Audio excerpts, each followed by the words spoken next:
आप लिखते नहीं, तो निबंध 2 लाइन लिखते हैं और आप छोड़ देते हैं। तो यह रचना विभाग में अतिशय महत्वपूर्ण ये भाग है। तो ये रचना विभाग का निबंध आपको कैसे लिखना है और उससे अच्छे अंक कैसे प्राप्त करने हैं, ये आज हम देखेंगे। अभी निबंध, उसका अंक कितना है? 7 अंक का ये निबंध है। निबंध एक लेखन कला है। निबंध का शाब्दिक अर्थ सुव्यवस्थित रूप में बंधा हुआ। यह एक गद्य रचना होती है। एक सूत्रता, व्यक्तित्व का प्रतिबिंब, आत्मीयता तथा कलात्मकता निबंध के तत्व माने गए जाते हैं। अभी यहाँ पर क्या दिया है? निबंध एक लेखन कला है, यानी हम कैसे हमारे विचार पेश करते हैं वो अपने लेखन में दिखाया देता है। निबंध एक शाब्दिक अर्थ है, यानी सुव्यवस्थित रूप में बंधा हुआ है। इसमें तत्व कौन से माने गए? एक सूत्रता, जो विषय दिया गया है उसी विषय के अनुसार आपका निबंध होना चाहिए। व्यक्तित्व का प्रतिबिंब, यानी आपके विचार उसमें दिखाई देने चाहिए। आत्मीयता, यानी खुद के विचार होने चाहिए, अपने दिल से वो आना चाहिए। तथा कलात्मकता, आप कैसे पेश करते हैं, अलग अलग उदाहरण कैसे देते हैं, इससे ये निबंध अच्छा हो जाता है। ये निबंध के तत्व माने जाते हैं। हमें कभी भी परिभाषा नहीं पूछते, लेकिन ध्यान रखना है कि हमें निबंध कैसे लिखना है।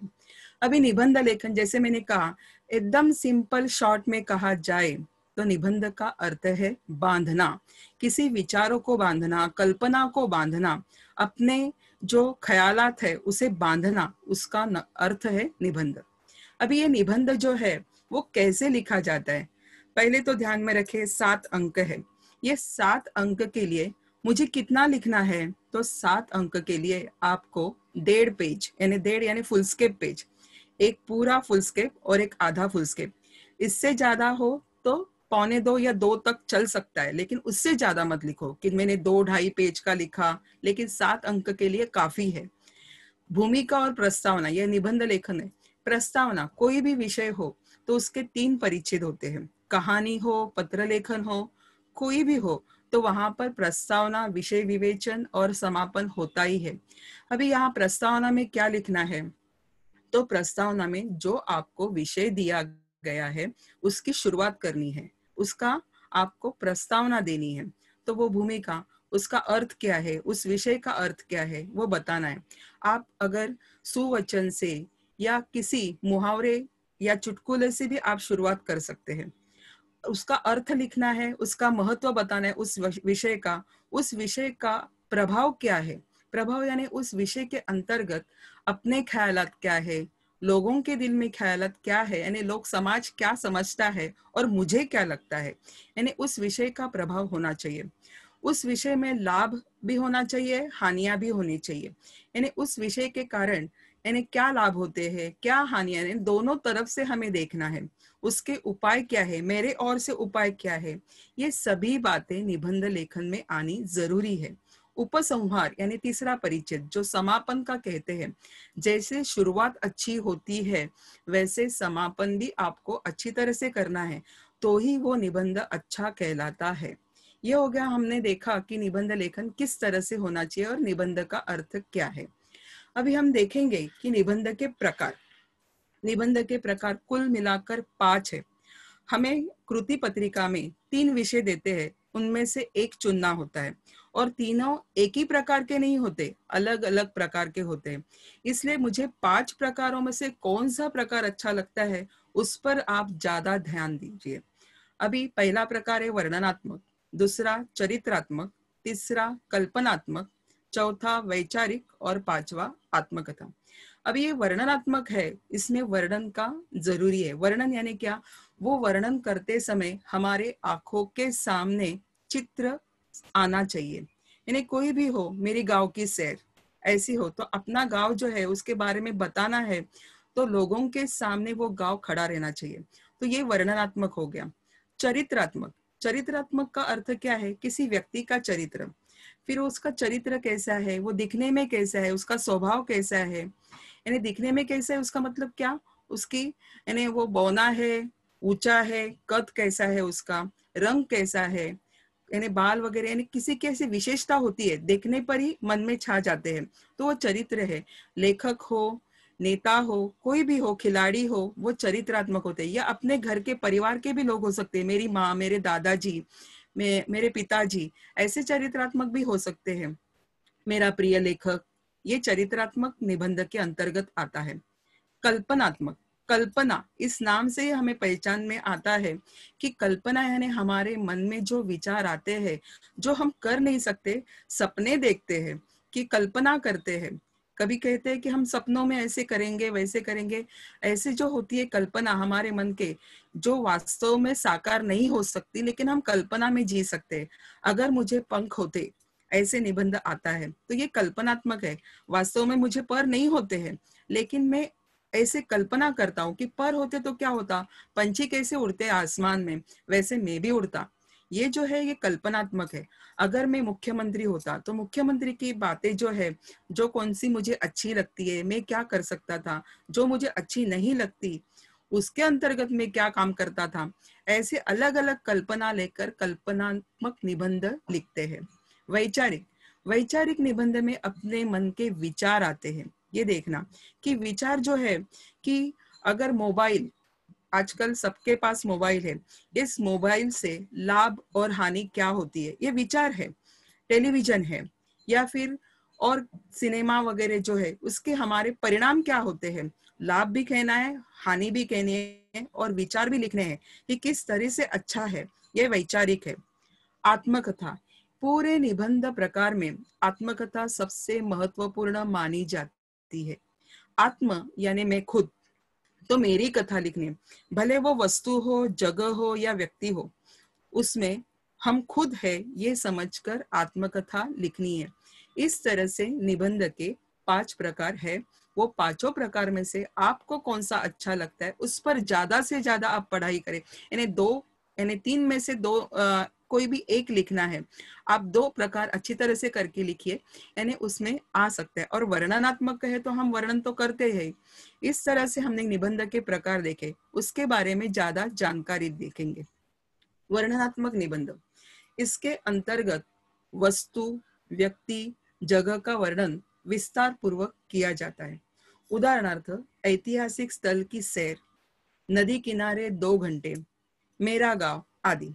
अभी मैंने पहले ही कहा कि वर्णन की आंखों के सामने वो चित्र आना चाहिए। अभी यहाँ से हम देखेंगे कि नदी किनारे 2 घंटे, अभी ऐसा विषय है नदी किनारे 2 घंटे, तो उसे विषय को अच्छी तरह से समझना चाहिए। नहीं तो बहुत सारे विद्यार्थी क्या करते हैं कि मैं मित्रों के साथ शाम को टहलने नदी किनारे गया था, वहां सब भीड़ थी, वहां पर एक दूर पर एक मंदिर था, मंदिर में मैं जब गया तो वहां 2 घंटे टंगे हुए थे। तो ये घंटे यानी मंदिर के घंटे नहीं है, या पाठशाला के घंटे नहीं है, घंटे यानी समय, ये ध्यान में रखना जरूरी है। कभी कभार ऐसे आता है कि जवान, यानी जवान की आत्मकथा, तो जवान की आत्मकथा यानी ये जवान कौन है, तो सैनिक है। तो विषय को समझ लीजिए।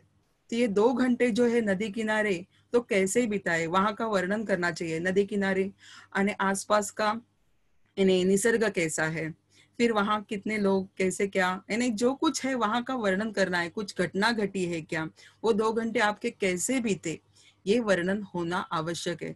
शुरू से अंत तक रोचक वर्णन होना आवश्यक है। ये वर्णनात्मक निबंध के अंतर्गत आता है। चरित्रात्मक निबंध, चरित्रात्मक निबंध जो है, इसके अंतर्गत किसी व्यक्ति के विषय में पूरी जानकारी दी जाती है। रहन सहन कैसा है, स्वभाव कैसा है, शारीरिक वर्णन, जैसे मैंने कहा कद, मेरा प्रिय खिलाड़ी, मेरे दादाजी, मेरा प्रिय लेखक इत्यादि विषय उसमें आते हैं। अभी मेरा प्रिय खिलाड़ी प्रस्तावना करनी है तो कैसे करनी है, वैसे तो बहुत सारे खेल है हमारे यहाँ, उसमें बहुत सारे अच्छे खिलाड़ी खेलते हैं, लेकिन क्रिकेट के जगत में मेरा प्रिय खिलाड़ी सचिन तेंदुलकर है, सुनील गावस्कर है, जो भी है आप लिख सकते हैं। पहले आपको प्रस्तावना देनी है, और बाद में ये आपका दूसरा परिच्छेद शुरू होगा। दूसरे परिच्छेद में क्या है, आपने जिस खिलाड़ी का नाम लिखा है वो दिखने में कैसा है, यानी उसका कद कैसा है, ऊंचाई कितनी है, यानी वो उसका रंग कैसे है। इस तरह से व्यक्तित्व और चरित्र, व्यक्तित्व यानी शारीरिक वर्णन, और चरित्र यानी उसका स्वभाव, यानी आप जिसे जाने माने पढ़ा हुआ है, देखा हुआ है, उसके बारे में आप लिख सकते हैं। नहीं तो दो मेरा प्रिय खिलाड़ी सचिन तेंदुलकर है, ये अच्छा खेलता है, वो ऐसे है वैसे है, ऐसे खेलकर सिर्फ 2-4 वाक्य लिखकर निबंध नहीं पूरा होता, तो उसकी पूरी जानकारी होनी चाहिए। तो मेरा प्रिय जो भी हो, दादाजी हो, नाना जी हो, मेरी माँ हो, जो कुछ मेरा प्रिय, इसके अंतर्गत चरित्रात्मक निबंध आता है। तो ये ध्यान से लिखना है। कल्पनात्मक निबंध, कल्पनात्मक निबंध मैंने बताया है कि कल्पना में हम खोए जाते हैं। इसके अंतर्गत अपनी मन की कल्पना का वर्णन होता है। उदाहरणार्थ, यदि मोबाइल न होता, यदि परीक्षा ना होती, ये तो आपके लिए बहुत अच्छा है, यदि परीक्षा ना होती, यदि मैं मुख्यमंत्री होता, ये कल्पना के अंतर्गत, जैसे मुझे पर होते, जैसे मैंने कहा, तो ये कल्पना में अपनी उड़ान भरनी है। हमारा जो मन है, आज तुम मेरे सामने बैठे हो, लेकिन आपका मन कहीं तो भी घूमता है, घर में गया होगा, या किसी मित्र के साथ गया होगा, या आपके गांव में गया होगा, या कहीं और कौन से विचारों में घूमता होगा। यानी बैठे हैं, फिजिकली आप मेरे सामने हो, लेकिन मन से आप कहीं उड़ान भरते हो।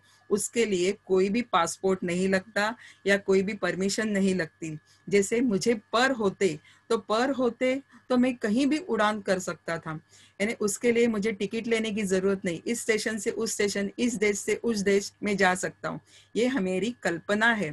तो ऐसे कल्पना का विचार जो है वो निबंध में आना चाहिए, और शुरुआत से अंत तक उसको बांध के रखना चाहिए, वही निबंध है।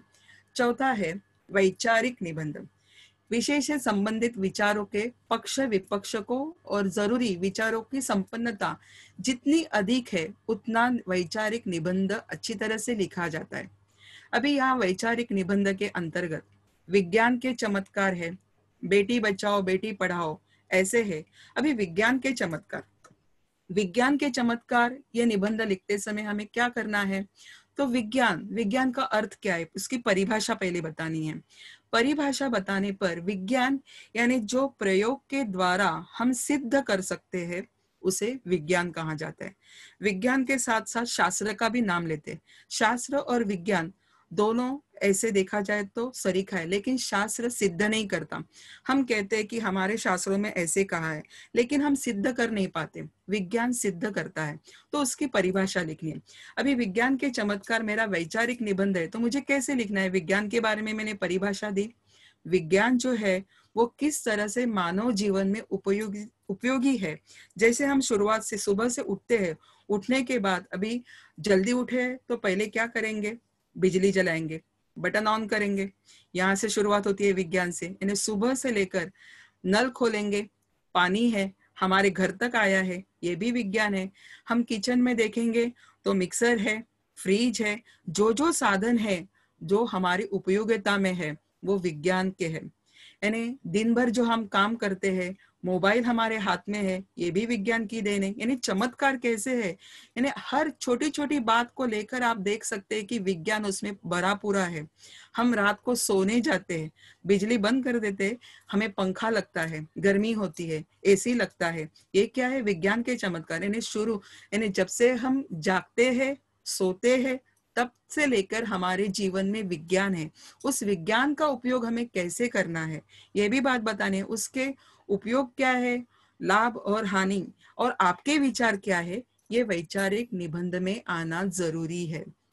वैसे बेटी बचाओ बेटी पढ़ाओ, अभी बेटी यानी हमारे मुंबई में तो बेटी और बेटा दोनों समान है, लेकिन अभी भी हमारे पूरे भारत में बेटी बचाओ ऐसे क्यों कहा गया है? तो बेटी यानी दहेज, ऐसे ही एक समीकरण हो गया है। तो बेटी पैदा हो गई यानी दहेज देना पड़ेगा। इसलिए बहुत से ऐसे गांव है अभी भी वहां पर निरक्षर यानी इतने साक्षर नहीं हो गए, तो बेटी बोले तो उनको संकट आता है। तो जैसे पैदा होती है, पैदा होने के पहले ही उसे मार दिया जाता है।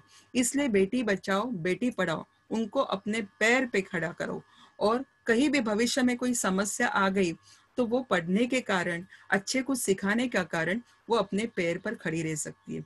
इस तरह के उदाहरण होते हैं, इस तरह के विषय आते हैं जो वैचारिक निबंध में हमें सोचने पर मजबूर करते हैं, वो वैचारिक निबंध है। आत्मकथा एक तरह का पर काया प्रवेश। देखो, पर काया, मैं वो नहीं हूं, लेकिन उसके शरीर के अंतर्गत मैं जाकर उसकी मन की बात सोचता हूं। यह मेरी आत्मा का मतलब क्या, मैं खुद, एक तरह का परकाया प्रवेश। वस्तु, प्राणी, पक्षी, व्यक्ति की जगह स्वयं को स्थापित करना। भले किसी वस्तु की है, पुस्तक की आत्मकथा, यानी पुस्तक मैं हूं ये सोचकर लिखना है। वो भले निर्जीव है लेकिन वो सजीव है, इस तरह से उसे सोचना है। प्राणी, अगर कुत्ते की आत्मकथा है तो मैं कुत्ता हूँ, ईमानदार हूँ, वफादार हूँ। मुझे मेरे मालिक ने कैसे लेकर आए घर पे, कैसे उसने मेरा पालन पोषण किया और किस तरह से संभाला। अच्छाई भी हो सकती है, बुराई भी हो सकती है, और आज मैं कौन सी स्थिति पर हूँ, वैसे भी हो सकता है। पक्षी, पक्षी है तो पिंजरे में बंद है या जंगल में मुक्त पक्षी है, उसके बारे में भी आत्मकथा लिख सकते हैं। यानी स्वयं वो पक्षी आप है, ये सोचकर लिखना वही आत्मकथा है। व्यक्ति, व्यक्ति के बारे में तो बहुत सारे हैं। यानी एक बूढ़े की आत्मकथा, मजदूर की आत्मकथा, डॉक्टर की आत्मकथा। आजकल ये करंट विषय है, डॉक्टर की आत्मकथा। यानी कोविड चल रहा है तो कोविड के इसमें डॉक्टर, मैं स्वयं डॉक्टर हूँ ये सोचकर मुझे कौन कौन सी परेशानियों से मैंने जाता हूँ मैं, ये लिखना जरूरी है। वैसे सफाई कामगार, यानी सफाई जो मजदूर है उसकी भी हम यानी आत्मकथा लिख सकते हैं। ये सभी लोग जो है आज के यानी कोविड के जगत में, यानी कोविड जो चल रहा है उसमें महत्वपूर्ण व्यक्ति है, तो वो स्वयं को वहां पर स्थापित करना। मैं विद्यार्थी हूँ और मैं उनके बारे में लिखता हूँ, वैसे नहीं। यह निबंध लिखते समय भाषा प्रथम पुरुष, प्रथम पुरुष यानी मैं, द्वितीय पुरुष यानी तुम, और तृतीय पुरुष यानी हमारे दोनों के बीच में जो नहीं है वो तृतीय पुरुष है। इसलिए निबंध लिखते समय, आत्मकथा लिखते समय प्रथम पुरुष होना जरूरी है। वह व्यक्ति, वह वस्तु या वह प्राणी मैं खुद हूं, ये सोचकर लिखना, यही आत्मकथा है। वो एक वचन में हो, मैं हूं यानी मैं एक वचन में हूं।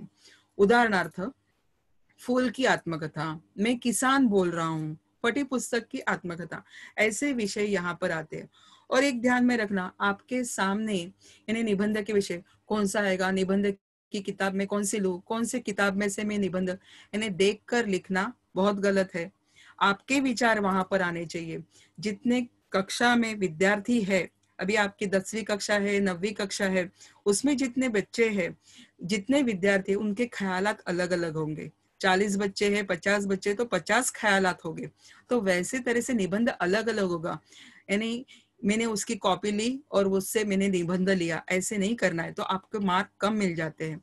तो अपने विचार रखे, अपने जो कुछ विचार है, थोड़े बहुत क्यों, लेकिन अपने विचार होने चाहिए। और वो विचार पेश करते समय मुहावरों का इस्तेमाल करो, सुवचन का इस्तेमाल करो, या कोई कविता की पंक्ति आती हो तो शुरुआत से लिख सकते हो, बीच में लिख सकते हो, जिसे कोटेशन कहते हैं। उससे हमारा निबंध जो है एकदम, यानी किसी अच्छे व्यक्ति को सजाते हैं वे, यानी हम सज धज कर आते हैं कहाँ जाना है, वैसे निबंध भी सज धज कर हमारे सामने पेश होता है। तो फूल की आत्मकथा, आप हमेशा शुरुआत कैसे करते हो? मैं वहां से जा रहा था, अचानक किसी के रोने की आवाज आई। रोने की आवाज आई, मैं यहाँ वहां देख रहा था, कोई दिखाई नहीं दे रहा था। अचानक मेरे एक फूल पर नजर रखी, तो फूल पर नजर पड़ने पर वो फूल मुझे बुला रहा था, तुम ही हो, ऐसे वो बोल रहा था। तब मैं वहां जा, तो फिर वो फूल ने मुझे अपनी कथा सुनाई। ऐसी शुरुआत होगी तो परीक्षा में आपको 0 मिलेगा। शुरुआत आत्मकथा को मैंने जैसे कहा कि प्रथम पुरुष हो, एक वचन हो, तो फूल की आत्मकथा लिखते समय आप शुरुआत ऐसे भी कर सकते हो कि मेरे आसपास भंवरे मंडराते हैं, तितलियां मंडराती है, मेरे रंगों के कारण, मेरे सुगंध के कारण सभी मेरे ओर आकर्षित होते हैं। आपने पहचाना ही होगा मैं कौन हूँ, मैं एक फूल हूँ। तो इस तरह से आप फूल की शुरुआत कर सकते हैं, मैं फूल हूँ, ऐसे करके वो लिखना है। और बाद में आप कौन सा फूल हो, आपका जन्म कहाँ हुआ, गमले में हुआ, जंगल में हुआ, या किसी और जगह, वो लिखना है। शुरू से अंत तक स्टेप बाय स्टेप लिखना है। यानी पहले मृत्यु आ गई, आज मेरी स्थिति ऐसी है, मैं बाद में पैदा हो गया, ऐसे नहीं लिखना है। तो आपको स्टेप बाय स्टेप आपको लिखना है कि आपका जन्म कब हुआ, आपके युवा शुरुआत कैसे हुए, यानी आप युवा अवस्था में थे तो कैसे थे, आज आपकी हालत कैसी है, वो एक ध्यान में रखे। आत्मकथा हमेशा दुखद भरी नहीं होती, आत्मकथा सुखी भी होती है। यानी सुख का पक्ष भी वहां पर होता है कि आज इतनी जिंदगी में जी चुका हूं, तो इसका मतलब ऐसे कि मैं खुश हूं अपनी जिंदगी से, तो ये सुखद भी हो सकता है। आत्मकथा हमेशा दुखद ही होती है ऐसे नहीं, सुखद भी होती है। इसलिए हर व्यक्ति का मन है, हर व्यक्ति के विचार है, हर व्यक्ति के जो पेशकश है वो अपने निबंध में आते हैं। ये ध्यान में रखो। यानी ये 5 निबंध प्रकार है, निबंध के प्रकार, वो अच्छी तरह से आप इसमें क्या मुझे लिखना है, मुझे विचार कहाँ डालना है, मेरी कल्पना कहाँ डालनी है, मेरा आत्मकथा यानी मुझे मैं हूँ ये सोचकर कैसे लिखना है, वर्णन कैसे करना है, ऐसे इस निबंध के अंतर्गत आता है। निबंध के 7 अंक आराम से मिलते हैं। अपने विचारों को पेश कीजिए। जो मुहावरे आपके सामने आए हैं 5वीं से लेकर अब तक जितने पढ़े हैं, छोटे छोटे मुहावरे, छोटे छोटे वाक्यों से आप निबंध अच्छी तरह से लिख सकते हो। सजा धजा कर, बांध कर, निबंध यानी बांध कर आप दूसरों के सामने पेश कर सकते हैं। इस तरह से मैंने 5 प्रकार निबंध के बताए हैं। अभी एक ध्यान में रखो, निबंध लिखते समय ध्यान में रखने योग्य बातें। अभी महत्वपूर्ण बातें हैं। मैंने कहा निबंध के विषय पर विचार करके रूपरेखा तैयार करें। आपके सामने 3 विषय दिए, उसमें से एक विषय आपको लिखना है। सॉरी, एक विषय लिखना है, तो वो विषय क्या है, उस पर मैं विचार कर सकता हूँ क्या, ये अच्छी तरह से आपको लिखना है। तो विचार करके रूपरेखा तैयार करनी है कि इस विषय पर मैं लिख सकता हूँ। निबंध में कम से कम 3 परिच्छेद आवश्यक। जैसे मैंने कहा, कहानी हो, पत्र लेखन हो, या फिर कोई भी ऐसी बड़ी बात लिखनी है, तो वहां परिच्छेद होना आवश्यक है। मुख्य रूप से 3 परिच्छेद, उसके अंतर्गत आप कितने भी छोटे छोटे परिच्छेद कर सकते हैं। पहला प्रस्तावना है, दूसरा विषय विवेचन है, और तीसरा समापन। प्रस्तावना जो है उस विषय के बारे में, यानी आप परिभाषा दे सकते हैं, कोई कोटेशन दे सकते हैं कविता के वगैरह, या कुछ चुटकुला दे सकते हैं। ऐसे बात से हम परिचय शुरुआत कर सकते हैं और उसका यानी इंट्रोडक्शन कर सकते हैं उस प्रस्तावना में। और बाद में जो विषय विवेचन आता है, उस विषय विवेचन के अंतर्गत उस विषय के बारे में लिखना है। और समापन करते समय आपके विचार क्या है, यानी उसमें आने चाहिए, और अर्थपूर्ण और अच्छी तरह से उसका समापन होना आवश्यक है। निबंध का विषय ऊपर बड़े अक्षरों में स्पष्ट हो।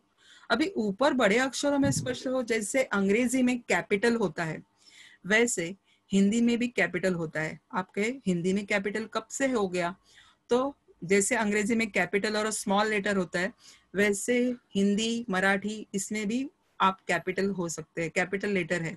अब कैसे है, आपके सामने है। मैंने ऊपर जो शीर्षक लिखा है, निबंध लिखते समय ध्यान में रखने योग्य बातें, ये मेरा जो है, ये महत्वपूर्ण बातें जो मैंने लिखी है, वो मैंने बड़े अक्षरों में लिखी है। वैसे ही निबंध लिखते समय आपका विषय उसके ऊपर बड़े अक्षरों में होना जरूरी है। 3 विषय दिए, उसमें से आपने एक चुना है। 1 नंबर का विषय है किसान की आत्मकथा, दूसरा है कि नदी किनारे 2 घंटे, तीसरा विषय है कि मोबाइल लाभ और हानि या भ्रमण ध्वनि कहते हैं। ऐसे 3 विषय उसमें से मैंने चुना कि पहला विषय चुना तो मुझे 1 अंक डालना है, दूसरा विषय चुना तो 2 अंक डालकर उसका विषय लिखना है। जो नंबर आपके कृति पत्रिका में दिया हुआ है वो वहां पर नंबर डालना है, और शीर्षक बड़े अक्षरों में, उसका नाम जो है शीर्षक यानी विषय, निबंध का विषय जो है वो बड़े अक्षरों में लिखना है, स्पष्ट हो उसमें। यानी आप काटछाट मत करो, यानी काटछाट हो गई तो हमारा प्रेजेंटेशन बराबर नहीं होता। लोगों के सामने पहले वो काटा हुआ दिखाई देता है, भद्दा दिखाई देता है।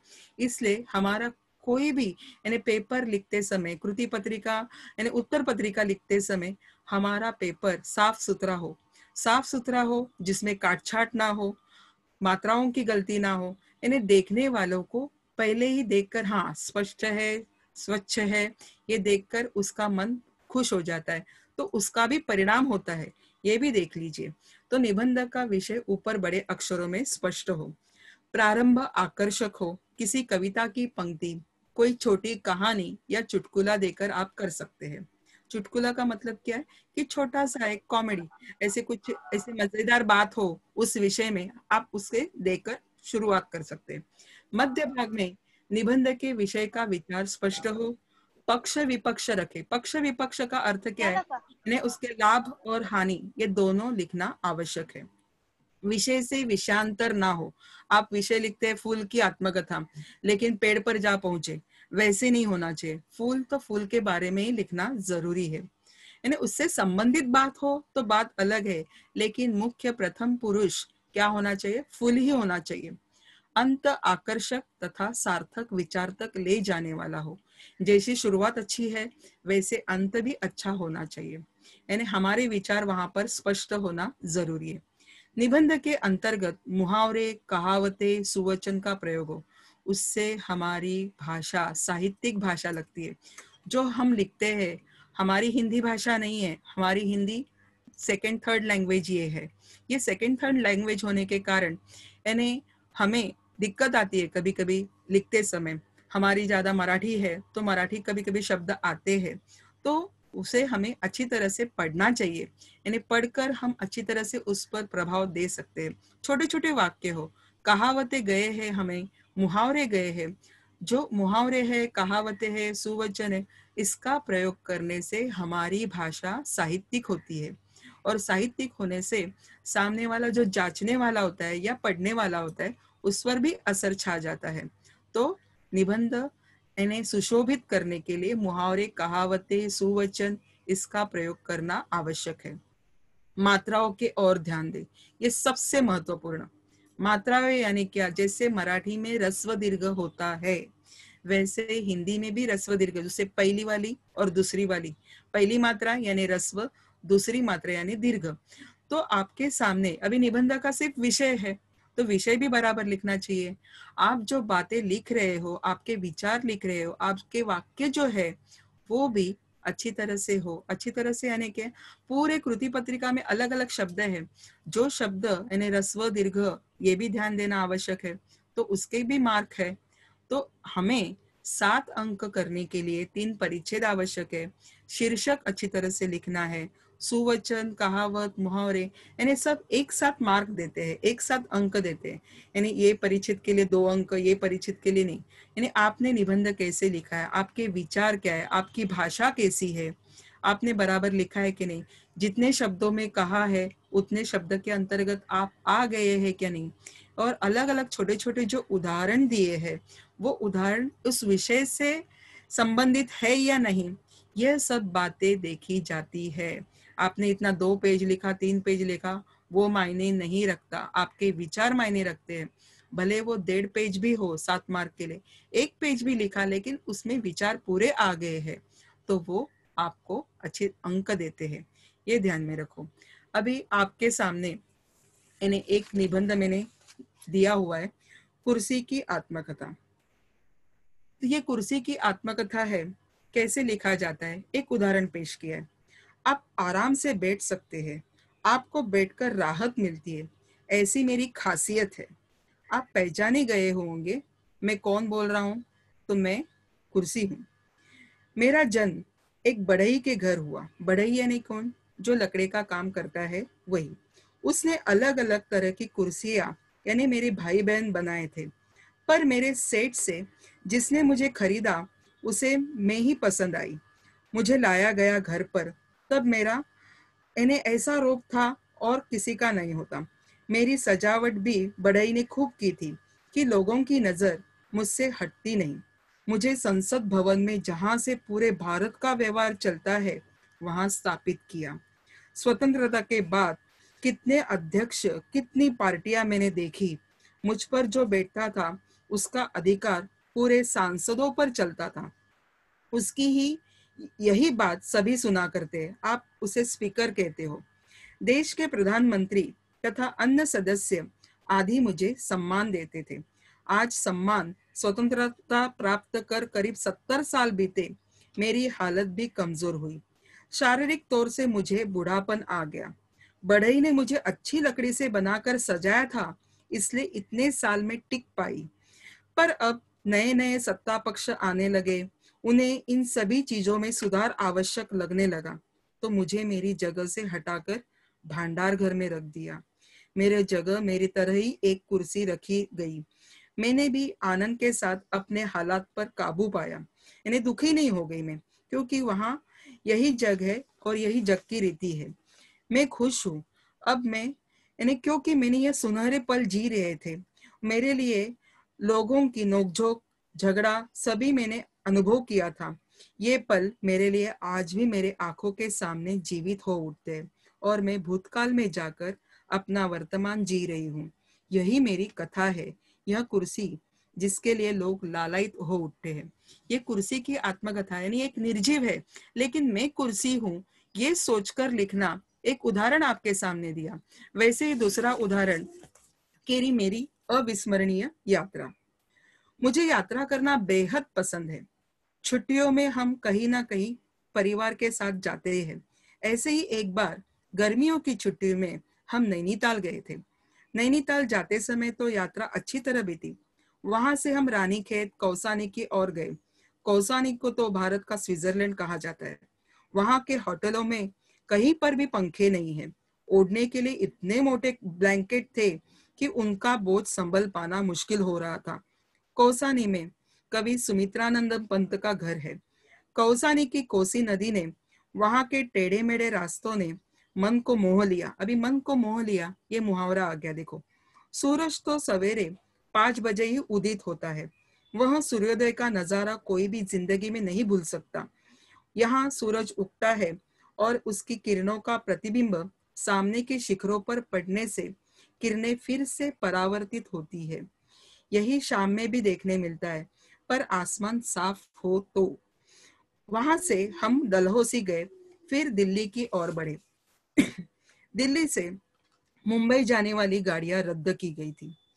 जाट समाज का आरक्षण के लिए आंदोलन चल रहा था, इसीलिए सभी गाड़ियां देरी से चल रही थी या रद्द की गई थी। हम प्लेटफॉर्म पर गए तो हमारी गाड़ी का ठिकाना ही नहीं था और सब उसके बारे में कोई ना कोई कहता भी नहीं था। अपना सामान लेकर वही दिल्ली के प्लेटफॉर्म पर हमने रात बिताई। यह रात यादगार थी। कभी सोचा भी नहीं था कि प्लेटफॉर्म पर हमें लेटना पड़ेगा, क्योंकि प्रतीक्षा गृह तो पहले से ही भरा हुआ था। आखिर सवेरे 6 बजे हमारी गाड़ी प्लेटफॉर्म पर लग गई। हम गाड़ी में सवार हुए। जो गाड़ी दूसरे दिन 4 बजे मुंबई पहुंचने वाली थी, वो तीसरे दिन घूम फिर कर पहुंची, क्योंकि राजस्थान छोड़कर आंदोलनकर्ताओं से दूर हमारी ट्रेन ने दूसरा रास्ता अपनाया था। पर रेलवे वालों ने हमें जरा भी तकलीफ नहीं होने दी। खान पान की सुविधा भी ठीक से की। यही मेरी अविस्मरणीय यात्रा है। यहाँ पर अपने अनुभव देना है, तो लोगों को बांध कर रखना अपने विषय से, यही होता है। ये दो उदाहरण मैंने आपको, एक वर्णनात्मक निबंध कैसे लिखा जाता है और एक आत्मकथा वाला निबंध कैसे लिखा जाता है, ये आपके सामने मैंने रखा हुआ है। तो इस तरह से आपको अगर कुछ पूछना है तो मुझे पूछ सकते हो। निबंध में कुछ समझा नहीं है तो आप पूछ सकते हो। किसी को कुछ पूछना है? देखो, हमारा ये जो YouTube चैनल है, 10वीं और 9वीं रचना विभाग जो है, ये चैनल YouTube यानी जो है BMC का, वो आपको कभी भी देखा जा सकता है। आपको अगर निबंध के विषय में समझना है तो आप YouTube पर जाकर BMC EDU इस चैनल पर जाके, मराठी मीडियम के, तो आप अलग अलग वीडियो देख सकते हैं, हिंदी के हो, अलग अलग विषय के। और देखने के बाद आप सब्सक्राइब करें और लाइक करें, तो आपको ये अलग नहीं। आज मुझे लेक्चर अटेंड करने नहीं आया, लेकिन मेरे पास वो वीडियो है तो हम देख सकते हैं। तो ज्यादा से ज्यादा अपने जो पहचान वाले हैं, विद्यार्थी है, आपके साथ पढ़ रहे, 10वीं में है, 9वीं